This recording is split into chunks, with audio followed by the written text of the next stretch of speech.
여러분, 다시 뵙게 되어 정말 반갑습니다. 오늘 우리가 아주 집중적으로 파헤쳐볼 이야기는 아마 대한민국 리모컨을 쥐고 계신 분들이라면 절대 피해갈 수 없었을 주제입니다. 네, 맞습니다. 그 화려한 조명 아래서 참가자들이 막 눈물 흘리고 온 나라가 들썩이는 바로 그 트로트 오디션 프로그램에 관한 이야기죠. 벌써부터 막 열기가 느껴지는데요. 그러니까요. 그런데 여러분, 오늘 우리의 목표는 단순히 뭐 누가 1등을 했네, 누가 노래를 기가 막히게 불러내, 이런 걸 리뷰하려는 게 아닙니다. 전혀 아니죠. 네, 오늘 우리는 그 화려한 무대 뒤편, 어떻게 보면 총성 없는 전쟁터를 직접 들어갑니다. 방송사들이 벌이는 그 피 튀기는 시청률 전쟁부터 시작해서요. 네, 그리고 제작진이 카메라 앵글이랑 편집으로 아주 치밀하게 설계해내는 그 서사들. 맞아요. 그리고 결국 보고 계시는 청취자 여러분의 지갑을 열게 만들고 문자 투표 버튼을 누르게 만드는 고도의 심리전까지. 이 거대한 체스 게임의 판을 오늘 완전히 해부해볼 예정입니다. 오늘 다룰 내용이 정말 흥미진진한 이유가 바로 그거거든요. 우리가 그냥 금요일 밤에 팝콘 먹으면서 가볍게 보던 그 2시간짜리 방송이 사실은 0.1%의 시청률을 놓고 버리는 엄청나게 정교한 기획의 산물이라는 걸 오늘 확실히 보게 되실 겁니다. 본격적인 이야기에 앞서서 오늘 이 깊은 탐구의 뼈대갑을 핵심 자료 출처부터 명확히 짚고 가겠습니다. 네, 중요하죠. 오늘의 주요 소스는 유튜브 채널 뽕뉴스에서 다룬 미스트롯4 준결승 관련 분석 영상 스크립트입니다. 여기서 청취자 여러분께 정말 꼭 당부드리고 싶은 게 하나 있어요. 네, 아주 중요한 부분입니다. 대형 오디션 프로그램은 팬덤 화력도 장난이 아니고 그만큼 편파 판정이니 밀어주기니 하는 논란이 늘 꼬리표처럼 붙잖아요. 안 붙을 수가 없죠, 사실. 오늘 다룰 소스 안에도 특정 참가자에 대한 비판이나 방송사를 향한 되게 날선 의견들이 꽤 깊이 있게 포함되어 있습니다. 하지만 저와 전문가는 절대 어느 한쪽의 편도 들지 않을 겁니다. 네, 저희는 철저하게 중립 기여를 빡 유지할 겁니다. 맞습니다. 관찰자로서 이 영상이 제시하는 데이터랑 주장들을 바탕으로 현재 미디어 시장에서 벌어지는 현상 자체만을 객관적으로 전달해 드릴 테니까요. 오해 없으시길 바랍니다. 저희 역할은 여기서 누가 옳다, 그르다, 누가 진짜 실력자다 이런 걸 판가름하는 판사가 아니니까요. 이 현상 자체가 현재 한국 방송산업이랑 대중심리에 대해 뭘 말해주고 있나 그걸 분석하는 거죠. 네, 오늘 이 긴 대화 끝에 도달하시면 여러분이 앞으로 오디션 프로를 보실 때 무대 위 참가자뿐만 아니라 그 무대 밖 제작진의 머릿속까지 들여다보게 되는 새로운 시야를 얻게 되실 겁니다. 장담합니다. 자, 그럼 본격적으로 파헤쳐볼까요? 가장 먼저 살펴볼 건 바로 숫자가 말해주는 위기, 시청률 전쟁과 여기서 파생된 사상 초유의 승부수입니다. 위기라는 단어가 딱 맞아요. 네, 지금 미스트롯소가 처한 상황을 데이터로 보면 꽤 아슬아슬하거든요. 설 연휴를 기점으로 시청률이 14.7%로 떨어졌어요. 14.7%요? 반면에 동시간대 파일을 갉아먹는 가장 강력한 경쟁 프로그램인 현역가왕 3는 무려 2% 이상 반등하면서 바짝 추격해왔습니다. 사실 보통 케이블 방송에서 14.7%면 진짜 방송국 복도에 레드카펫 깔아줄 엄청난 수치잖아요. 그러며 잔치하죠. 하지만 트로트 오디션계의 오리지널, 절대 강자라는 타이틀을 주인 TV조선 입장에서는 이건 명백한 적신호입니다. 그들이 설정한 심리적 마지노선이나 목표치는 당연히 20%였을 테니까요. 게다가 제가 볼 때 더 큰 두통거리는 따로 있어요. MBN에서 런칭한 남자 트로트 오디션 무명 전설이 첫 방송부터 6.2%라는 예상외의 시청률을 터뜨린 겁니다. 6.2%면 진짜 잘 나온 거거든요. 그러니까요. 이게 단순히 타 방송사 프로 하나가 잘 나온 게 아니잖아요. 미스트롯4 끝나면 그 거대한 팬덤을 그대로 후속작인 미스터 트롯으로 끌고 가야 하는데 경쟁사가 남자 트로트 오디션판의 파일을 선점해버린 격이거든요. 맞습니다. 보통 이런 류의 오디션이 첫 회 6%대에서 시작했다는 건 무서운 상승세를 예고하는 거라 분석 영상에서도 TV조선 내부에 말 그대로 비상에 걸렸을 거라고 아주 날카롭게 짚어내고 있죠. 이걸 좀 더 펀그림이랑 연결해보면 제작진이 왜 하필 이 타이밍에 기존 룰을 뒤엎는 완전 파격적인 카드를 꺼내 들었는지 그 맥락이 아주 선명해집니다. 네, 바로 그 생방송 투표 말씀이시죠? 네, 이번 미스트롯4는 시리즈 사상 최초로 결승전이 아닌 준결승전부터 대국민 생방송 문자 투표를 도입했습니다. 이게 진짜 엄청난 변화거든요. 솔직히 오디션 좀 보셨다는 청취자 청취자 여러분은 다 아실 거예요. 결승전 직전까지는 철저하게 마스터들이, 그 심사위원들이 쥐락펴락하다가 마지막 왕관 씌울 때만 시청자 투표 열어주잖아요. 그렇죠. 항상 그랬죠. 그런데 준결승부터 생방송 투표를 연다는 건 제작진 입장에서도 통제권을 일정 부분 포기해야 하는 엄청난 리스크 아닌가요? 리스크죠. 근데 그 리스크를 감수할 만큼 절박하면서도 아주 영리한 묘수인 겁니다. 경쟁 프로인 현역가왕의 최근 행보를 딱 보면 이 전략의 의도가 투명하게 보여요. 마스터들 권한으로만 결정해버렸거든요. 아, 시청자 투표 없이요? 네, 그러니까 당연히 시청자들 사이에서는 특정 참가자 밀어주는 거 아니냐 이런 거센 공정성 비판이 일었죠. 미스트롯4 제작진은 정확히 그 반대 지점을 타격한 겁니다. 와, 타이밍 기가 막히네요. 생방송 투표를 앞당겨서 우리는 당신들의 의견을 이렇게나 존중합니다. 우리는 공정합니다. 이런 메시지를 던지는 거죠. 동시에 정체된 시청률을 폭발시키려는 거고요. 시청자가 자기가 직접 돈 내고 투표에 참여하는 순간 단순한 관찰자에서 그 프로그램의 주주로 심리적 포지션이 확 바뀌니까요. 정확합니다. 몰입도가 그냥 극대화될 수밖에 없는 구조를 짠 거죠. 와, 경쟁사 논란은 반면교사로 삼고 시청자는 주주로 끌어들이는 완벽한 일석이조 카드네요. 그런데 이렇게 대국민 투표까지 도입하면서 공정성을 막 외쳤는데 정작 무대 뒤의 논란이 완전히 꺼진 건 아니더라고요. 오히려 더 뜨겁게 타오르고 있는 중심 인물이 있죠. 맞습니다. 분석 영상에서 가장 뜨겁게 다루고 있는 참가자 허찬미 씨입니다. 진짜 흥미로워지는 부분은 바로 여긴데요, 여러분. 점수 한번 들어보세요. 마스터 총점 1,500점 만점에 무려 1,498점을 받았습니다. 1,500점 만점에 1,498점이요? 이게 10명이 넘는 마스터 중에 단 한 명이 2점을 깎았고 나머지는 전원 만점을 줬다는 계산이 나오거든요. 진짜 압도적이죠. 영상 추정에 따르면 박세리 마스터를 제외한 모든 마스터가 만점을 줬을 거라고 봅니다. 그런데 점수가 높다는 것 자체가 문제가 아니에요. 네, 방송 허람이 문제였죠. 네, 이 무대 직후에 벌어진 방송 흐름이 이른바 밀어주기 논란, 영상의 아주 직설적인 표현을 빌리자면 북참미 논란에 불을 지폈습니다. 북참미요. 허찬미 씨가 만점에 가까운 점수 확인하고 무대 위에서 오열하는 장면이 무려 몇 분 동안이나 안 끊기고 방송을 탄 거예요. 여러분, 오디션 프로그램에서 1분 1초는 다른 참가자들한테 진짜 생명줄 같은 시간인데 말이죠. 그 몇 분의 눈물이 송출되는 동안 누군가의 피땀 어린 무대는 통째로 날아갔다는 뜻이니까요. 정확합니다. 그 뒤에 무대를 펼쳤던 윤태화, 정예린, 최우 등 뒷순서 참가자들의 무대가 상당 부분 편집되어 버렸다는 비판이 막 쏟아졌어요. 시청자들 입장에서는 특정 참가자의 감동적인 눈물 서사 보여주느라 다른 참가자들의 본질적인 경연 자체를 가위질하는 게 맞냐 이런 지적이 나오는 게 당연하죠. 그래서 여기서 제가 삐딱한 시선으로 질문 하나 던져볼게요. 만약 제가 시청률에 목숨 건 PD라면 이런 뻔한 밀어주기 논란은 당연히 예상했을 겁니다. 시청자들 반발을 뻔히 알면서도 제작진은 왜 이렇게까지 허찬미 씨한테 스포트라이트를 몰아준 걸까요? 그 질문의 답은 바로 그녀가 걸어온 길, 즉 서사에 있습니다. 미디어가 가장 사랑하는 재료가 뭔지 아시잖아요? 실패를 딛고 일어선 인간의 이야기죠. 맞습니다. 영상에 정리된 그녀의 이력을 보면 진짜 순이 턱 막힐 정도예요. 무려 15년입니다. 2009년 소녀시대 데뷔조에서 아깝게 탈락한 걸 시작으로 남녀공학, 파이브돌스라는 그룹을 거쳤지만 큰 빛을 못 봤잖아요. 네, 그리고 2016년에는 프로듀스 101에 나갔다가 인성 논란에 휘말리면서 26위로 추락했고요. 거기서 끝이 아니죠. 2017년 믹스9 탈락, 2020년 솔로 도전 실패, 급기야 29살 나이로 미스트롯2에 도전했다가 14위로 또 한 번 고배를 마셨습니다. 그리고 지금 미스트롯4에 다시 선 거예요. 이건 제작진의 시선으로 한번 봐야 합니다.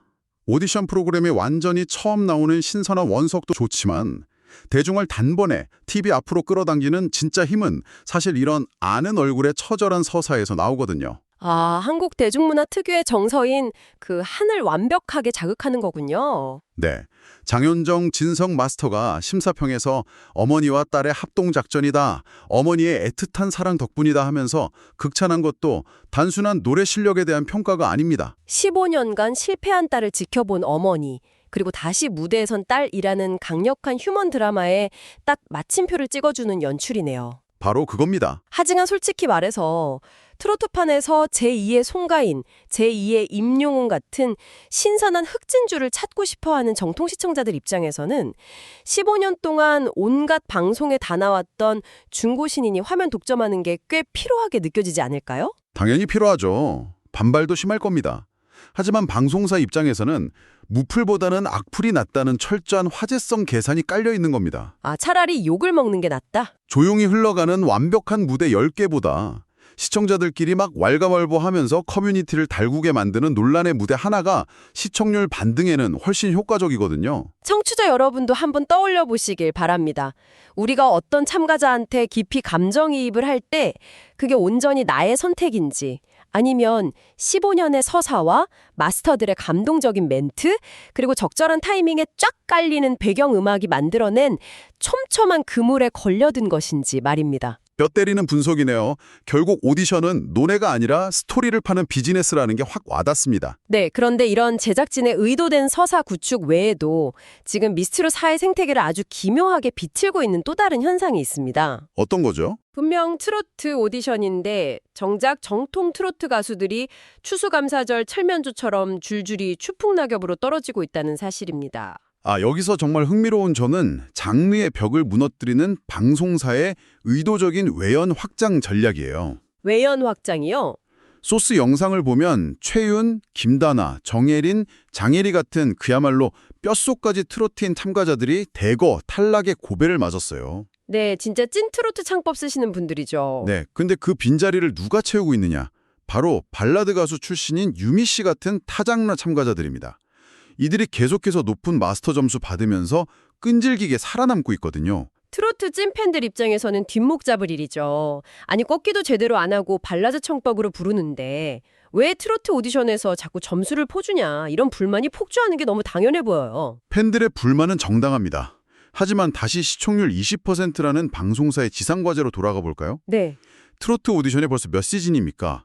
기존의 코어 트로트 팬덤만으로는 시청률의 천장을 뚫을 수 없는 한계에 봉착한 겁니다. 아, 파이가 더 이상 안 커지는군요. 그래서 타 방송사인 현역가왕에서도 린이나 차지연 같은 전혀 다른 장르의 거물급 가수들을 등판시켰잖아요. 미스트롯 역시 유미 씨 같은 발라더들을 높은 라운드까지 진출시킴으로써 트로트에는 별 관심 없지만 일반 대중음악을 소비하는 시청자층까지 끌어당기려는 겁니다. 철저하게 파이를 키우기 위한 생존 전략이네요. 결국 정통 트로트 참가자들은 방송사의 파이 키우기 전략 속에서 어떻게 보면 희생양이 되고 있다는 분석이군요. 안타깝지만 그렇게 볼 수 있죠. 그런데 이런 복잡한 기획, 밀어주기 논란, 장르 파괴 속에서도 그 모든 노이즈를 잠재우고 오직 압도적인 실력 하나로 대중의 멱살을 잡고 끌고 올라온 참가자가 있습니다. 불사조 김사나 씨 이야기로 넘어가 보죠. 김선아 씨가 보여준 데이터는 정말 짜릿할 정도로 대주적입니다. 제작진이 만들어낸 서사가 아니라 대중이 스스로 선택한 서사가 얼마나 강력한지 보여주는 완벽한 사례죠. 진짜 이 데이터는 놀랍더라고요. 24세 소리꾼 김사나 씨는 마스터 점수 1492점을 받았습니다. 앞서 말한 허찬미 씨보다 살짝 낮죠. 네, 조금 낫네요. 하지만 진짜 게임 체인저는 관객 평가단 점수였습니다. 무려 212점을 쓸어 남았어요.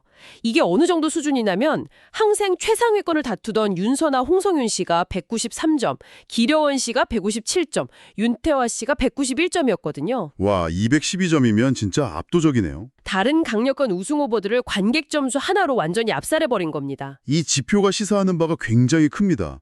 오디션 프로그램의 고질적인 딜레마인 마스터의 눈높이와 대중의 체감 온도 사이의 거대한 불균형을 정확히 찌르고 있거든요. 맞아요. 사실 대중은 바보가 아니에요. 누가 카메라 마사지 집중적으로 받고 있는지, 누가 서사 버프 받고 있는지 본능적으로 알아채거든요. 영상에서도 그 점을 아주 날카롭게 짚고 있죠. 오직 국민평가단 점수만 놓고 줄을 세우면 윤서가 1위, 허찬미가 2위, 윤태화가 3위가 되어야 정상인데 마스터 점수나는 보이지 않는 손이 개입되면서 최종 순위가 막 요동친다는 겁니다. 그런 의미에서 김사나 씨의 부활은 시청자들에게 엄청난 카타르시스를 주는 거죠.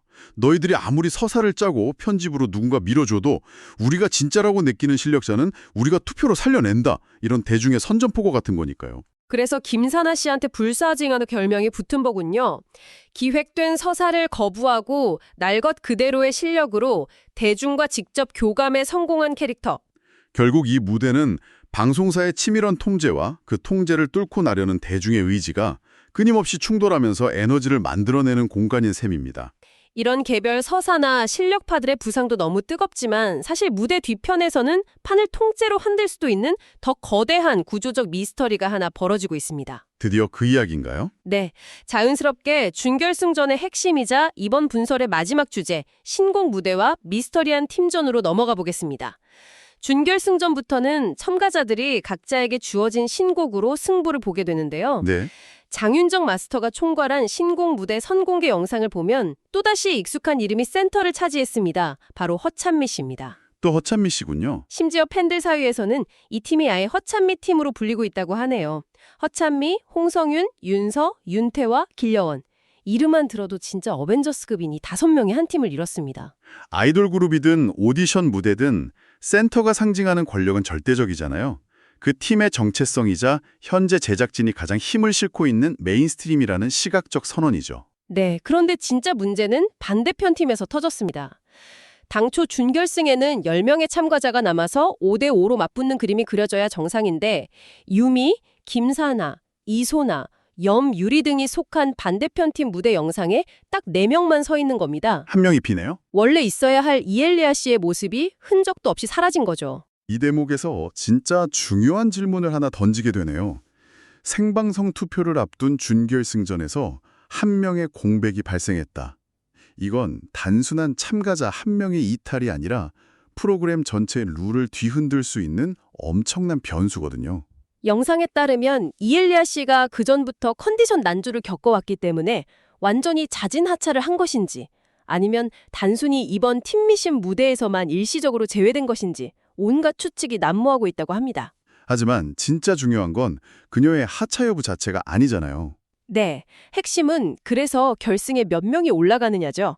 당초 공지된 룰대로 깔끔하게 5명만 살아남는 탑5 체제로 갈 것인가 아니면 이엘리아의 공백이나 오디션 특유의 감동적인 패자부활전 명분을 내세워서 7명이 살아남는 탑7 체제로 룰을 비틀 것인가. 방송사 입장에서는 이게 수백억짜리 고민입니다. 와, 5명이냐 7명이냐가 그렇게 큰 차이를 만드나요? 결승전은 결국 각 참가자 팬덤들의 영혼을 끌어모은 문자투표 전쟁이잖아요. 결승 진출자가 5명일 때보다 7명일 때 무려 2개의 거대한 팬덤이 추가로 참전하게 되는 겁니다. 아, 투표수가 늘어나겠네요. 투표 수익은 물론이고 결승전 시청률 파이 자체가 완전히 달라지죠. 게다가 지금 대국민 투표에서 절대적인 강세를 보이는 기려원 씨나 서사의 중심에선 허찬미 씨가 만약 탑5 커트라인에서 간당간당하다면요. 제작진 입장에서는 무조건 살리고 싶겠죠. 맞습니다. 이들을 살려서 결승 화제성을 극대화하기 위해 탑7으로 룰을 바꿀 유혹을 엄청나게 강하게 느낄 겁니다.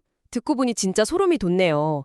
결국 처음에 저희가 짚었던 첫 번째 포인트, 왜 사상 초유의 준결승 생방송 투표를 도입했는가로 완벽하게 수미상관을 이루면서 연결됩니다. 네, 기가 막힌 구조죠. 10명 중 누가 살아남든 룰이 탑5에서 탑7으로 어떻게 바뀌든 결국 그 모든 논란과 룰 변경의 정당성을 여러분이 직접 문자로 뽑아주셨지 않습니까? 라는 방표로 막아내겠다는 거네요. 정확합니다. 논란은 투표의 열기로 덮고 시청률은 시청자들의 지갑을 열어 최고조로 끌어올리겠다는 그야말로 미디어 비즈니스의 정수를 보여주는 치밀한 체스 게임인 겁니다. 그래서 이 모든 게 대체 무슨 의미일까요?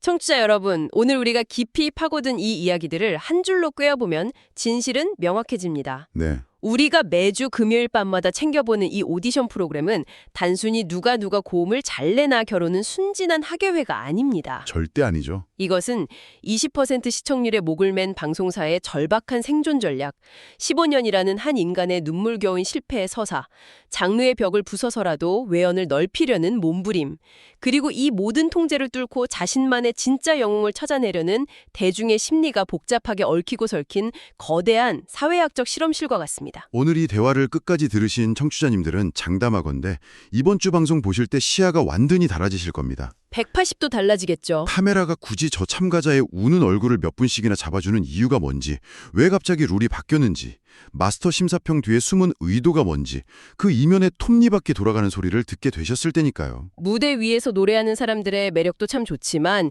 그 무대를 설계하고 조종하는 사람들의 전략, 그리고 거기에 반응하는 우리 대중의 모습 자체를 관찰하는 게 훨씬 더 짜릿하고 지적인 유희라는 걸 오늘 느끼셨기를 바랍니다. 네, 정말 흥미로운 탐구였습니다. 자, 오늘 이 숨막히는 미디어 해부쇼를 마무리하면서 방송이 끝난 후에도 청취자 여러분이 침대에 누워 스스로 곰곰이 씹어볼 만한 깊은 생각거리 하나를 남겨드리며 인사드릴까 합니다. 네, 오늘 여러분께 던지고 싶은 마지막 질문은 이렇습니다. 오늘 우리는 오디션 프로그램 뒤에 숨겨진 방송사의 노골적인 시청률 전략, 의도적으로 빚어낸 서사, 심사위원 점수의 불균형 같은 차가운 현실을 모두 해부해 보았습니다. 네, 다 벗겨냈죠? 그렇다면 만약 우리가 이 모든 무대가 누군가의 손에 의해 치밀하게 기획되고 통제된 쇼라는 사실을 이미 다 알고 있다면 우리는 왜 여전히 금요일 밤이면 텔레비전 앞에 앉아 환호하고 기꺼이 내 돈과 마음을 담아 소중한 문자 한 표를 던지는 걸까요? 아, 진짜 궁금하네요. 어쩌면 우리는 참가자의 완벽하게 세공된 노래 실력 그 자체보다도 그토록 철저히 통제된 무대와 룰의 압박 속에서도 도저히 숨길 수 없이 터져나오는 인간의 진짜 땀방울과 눈물, 그리고 단 한 번의 기회를 붙잡기 위한 그 처절하고 날 것 같은 투지를 확인하고 싶어하는 것은 아닐까요? 시스템은 얼마든지 가짜로 만들어낼 수 있어도 무대 위에서 폭발하는 한 인간의 절실한 만큼은 결코 기획으로 흉내낼 수 없기 때문입니다. 와, 시스템은 통제해도 절실함은 기획할 수 없다. 정말 가슴을 울리는 묵직한 화두네요. 네. 청취자로돈 오늘 밤엔 이 질문의 답을 각자의 마음속에서 한번 찾아보시길 바랍니다. 오늘 우리의 깊은 탐험은 여기까지입니다. 여러분의 지적 갈증이 시원하게 해소되는 시간이었기를 바라며 저희는 다음번에도 세상의 이면을 꿰뚫는 날카롭고 흥미로운 이야기로 다시 찾아오겠습니다. 끝까지 함께해 주셔서 감사합니다.